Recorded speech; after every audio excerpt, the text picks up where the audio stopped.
নতুন একটি ভিডিওতে স্বাগত জানাচ্ছি সকল বন্ধুদের। খাগড়াছড়ি চাকমাদের জীবন কাহিনী, ঐতিহ্য, সংস্কৃতি ও সংগ্রামের এক মিলন মেলা।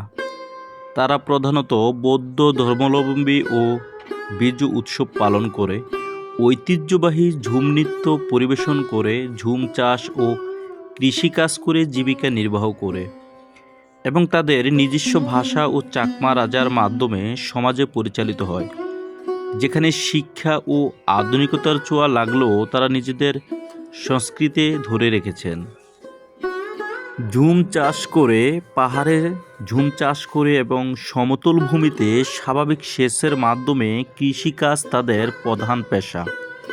ফল, কাঠ, মশলা ও ভোগ্যপণ্যের ব্যবসা ছাড়াও শিক্ষা ও সরকারি বেসরকারি চাকরিতেও তাদের প্রধান অংশগ্রহণ বেড়েছে। বন্ধুরা, দেখতে পাচ্ছেন খাগড়াছড়ি পাহাড়ি চাকমা নারীরা কিভাবে দুর্গম পাহাড় থেকে বিভিন্ন ধরনের পণ্য সামগ্রী নিয়ে সাপ্তাহিক হাটবারে বসে আছেন।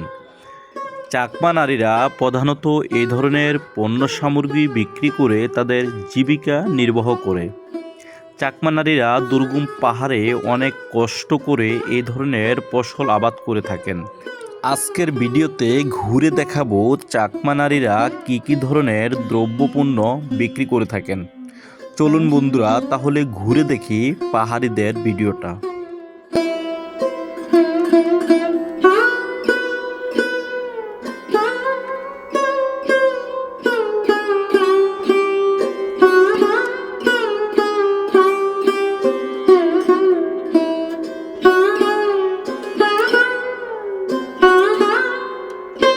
বাংলাদেশের নানান রঙের মানুষের দেখা মিলে পাহাড়ি বাজারে আসলে, যেখানে দেশের বিভিন্ন ধরনের উপজাতিরা এই বাজারে বিভিন্ন ধরনের পণ্য সামগ্রী বিক্রি করে থাকেন।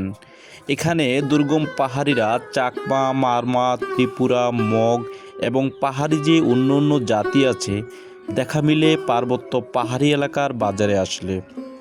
বন্ধুরা, সমতল ভূমিতে যারা পাহাড়ি এলাকায় ভ্রমণ করার জন্য আসেন, আমি সবাইকে বলবো যে সাপ্তাহিক একটি বাজার বারে আপনারা অবশ্যই টাইম প্ল্যান করবেন।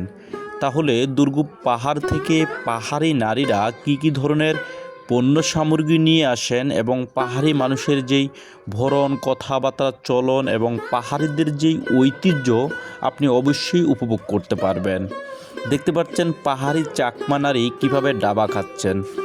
পাহাড়িদের দাবা খাওয়া একটি ঐতিহ্য বললেই চলে এবং পাহাড়িরা এই দাবাটা অনেক পছন্দ করেন। তাহলে চলুন বন্ধুরা, ঘুরে দেখি পাহাড়ি চাকমা নারীরা আর কি করে।